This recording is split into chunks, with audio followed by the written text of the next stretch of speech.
Kidney fail అయిన వారు dialysis పేషెంట్లు కామన్గా చేసే తప్పు ఏంటంటే వాళ్ళకి వాటర్ ఫుల్గా బాడీలో ఉండిపోతుంది, యూరిన్ రాదు కాబట్టి.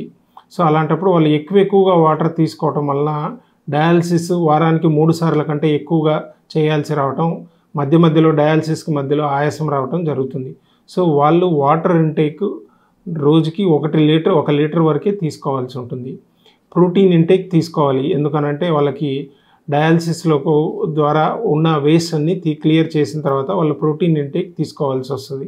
సో ప్రోటీన్ ఖచ్చితంగా తీసుకోవాలి. సమ్ ప్రోటీన్ అంటే నాకు చెప్పినట్టు వెజిటేబుల్ ప్రోటీన్, పల్సెస్ కానీ మనకు తినే పప్పు ధాన్యాలు కానీ అవి తీసుకోవటం, ప్లస్ ఎగ్ అండ్ చికెన్ వరకు, ఫిష్ వరకు తీసుకోవచ్చు. బట్ లిమిటెడ్ క్వాంటిటీగా తీసుకోవాలి, ఎక్కువగా తీసుకోకూడదు. వాళ్ళు లిమిటెడ్గా క్వాంటిటీగా తీసుకోవచ్చు. వాటర్ ఇంటేక్ మాత్రం తగ్గించాలి. ఫ్రూట్ జ్యూసెస్ ఖచ్చితంగా తీసుకోకూడదు వాళ్ళు. సో ఇవి మెయిన్ పాటించవలసిన జాగ్రత్తలు డయాలసిస్ పేషెంట్స్. నెక్స్ట్ ఇంకా సాల్ట్ వీలైనంతగా తగ్గించాలి. సాల్ట్ అట్లీస్ట్ 3 grams 4 వరకే తీసుకోవాలి 24 గంటల్లో, అంతకంటే ఎక్కువగా తీసుకోకూడదు.